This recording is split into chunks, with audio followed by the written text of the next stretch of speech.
Hey everyone, in this video I wanted to do a brief sort of mini review of the Xbox or PowerA enhanced Xbox wired controller.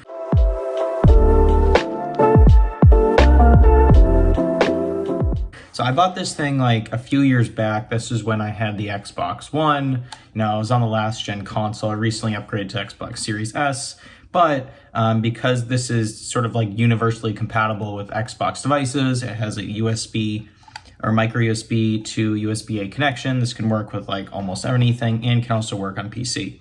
So here's the controller I have currently. I got this like cool contrasty sort of blended color look. Although this comes in like so many different colors I bought mine on Amazon, but you can also buy it on their website. Apologies if my controller looks a little bit grimy in this. It's because I've been using it for a couple of years now. But I got this cool contrasty color between like green and blue. I think it looks super, super clean. It also has a white back, and then on the top, it's also white. I have control freaks on the top, so if I take those off, you can see, this is actually the one design choice I think I kind of disagree with. The thumbsticks are black. And personally, I feel like it just doesn't go well with the overall look of the controller. And whoops, my Xbox just turned on a game. I think it would have looked a lot cleaner if the two thumbsticks were actually white to go along with the white coloring on the top and the back. But anyway, in terms of like overall feel, it's lightweight because there's no batteries in this. It's a completely wired, I was about to say wireless. It's wired connection.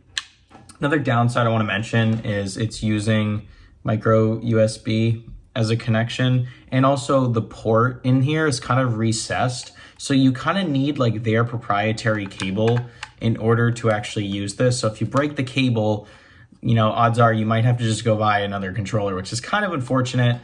I kind of wish they just made the port sort of one, USB-C, and two, compatible with any micro USB cable.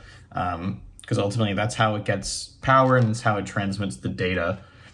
So thumbsticks feel exactly like an Xbox One controller. There's literally no difference. Same with all the buttons on the front. You also get the share button that is for, next gen consoles. You want to share content really quickly. D-pad is almost identical to the Xbox One controller. They updated the D-pad on the Xbox Series S and X. It also has this cool volume controller, which I don't think a Series S or X controller actually has. But you can click this, and this is when you have headphones plugged in the bottom. It has a headphone jack right here, 3.5 millimeter for your headset, and also microphone combo jack. But you can actually adjust the volume left and right. Your audio volume going into your headset, you can adjust it on the fly right on your controller. You don't have to go into Xbox settings or anything like that. I think that's super cool. And also when you click it, like just center click it, it'll turn red so that it'll actually mute your microphone. I think that's a super neat touch, and I'm glad they added that. On the back, and I apologize, still looks like Grimes, but I don't know if you can see this. There's actually textured grip here. Anytime they put textured grip on a controller, I think that's super useful. If your hands get sweaty, you can hold securely onto the controller. And then in terms of like the button clickiness on the back and stuff, this feels exactly like a standard Xbox controller. And same thing, power button, same exact functionality. This is also clickable to go home and that sort of thing, and bring up your like quick access menu on your Xbox. So that's basically it when it comes to this controller. It's wired, so there's like zero latency or zero input lag whenever you're clicking buttons and stuff is taking place on screen. So you don't have to worry about that at all. And also, in terms of price, this is $30. Like, I don't think you can really go wrong with a $30 controller. Meanwhile, Xbox is charging like, I think it's like $60 now for like an Xbox, like specific Xbox controller for the next gen consoles. I could be wrong on that. I'm not an expert at this stuff, but I don't memorize every single thing's price. But oh yeah, last thing I don't know how I forgot this. This has clicky button or mappable buttons on the back. You essentially hold this down. This is a mapping button. Hold it down, and then you can select. Basically, I think it flashes. I'm pretty sure. Yeah.